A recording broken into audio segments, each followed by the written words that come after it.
Sir कैसे विश्वास करें इस सरकार का जो महंगाई पर नहीं बोलती, जो इकोनॉमिकल ग्रोथ के आंकड़े तो फेंकती है लेकिन पर कैपिटा इनकम आदमी की सरकार नहीं है। ऐसी सरकार पर हमें विश्वास। 4-5 सालों से हमारे किसान टमाटर सड़क पर फेंक रहे थे, तो इन किसानों के आंसू पोंछने ये सरकार नहीं। सरकार के खिलाफ।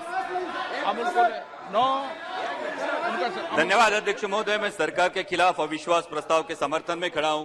सर सरकार की इस कार्य पद्धति को देखकर गांधी जी के 3 बंदरों की याद आती है।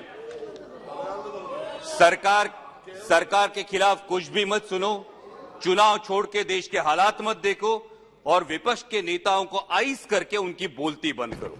सर कैसे विश्वास करें इस सरकार का जो महंगाई पर नहीं बोलती, जो इकोनॉमिकल ग्रोथ के आंकड़े तो फेंकती है लेकिन पर कैपिटा इनकम पर नहीं बोलती। माननीय गृह मंत्री जी ने कल बहुत सही बात कही कि आंकड़े कभी झूठ नहीं बोलते, इसलिए अर्थव्यवस्था जब 5वें पायदान पे पहुंचती है तो पर कैपिटा इनकम में देश 141 रैंक पे है। तो क्या देश की सब संपत्ति ये चुनिंदा पूंजीपतियों के हाथ में सिमटती जा रही है?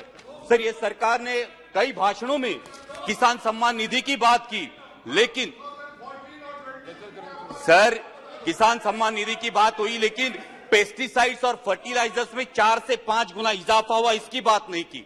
अभी माननीय अर्थमंत्री जी बोल रही थी तब उन्होंने टमाटर के बारे में इंटरवेंशन की बात की, लेकिन सर पिछले 4-5 सालों से हमारे किसान टमाटर सड़क पर फेंक रहे थे, तो इन किसानों के आंसू पोंछने ये सरकार नहीं गई। सर वही हाल आज प्याज के दामों का है।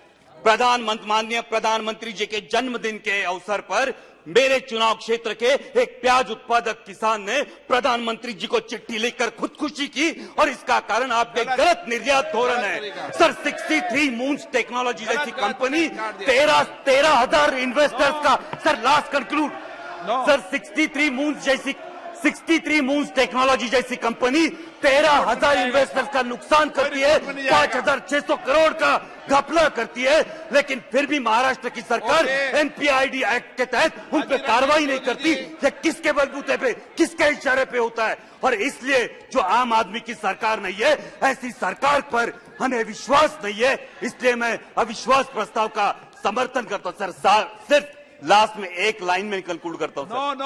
सर एक लाइन में कंक्लूड करता हूं। हाल ही में माननीय प्रधानमंत्री जी को लोकमान्य तिलक पुरस्कार देकर नवाजा गया, इसके लिए मैं उनका अभिनंदन करता हूं, लेकिन उसी के साथ याद दिलाना चाहता हूं लोकमान्य तिलक जी की ओर से एक लाइन को, सरकारचं डोकं ठिकाणावर आहे काय, ये आत्मचिंतन होना चाहिए।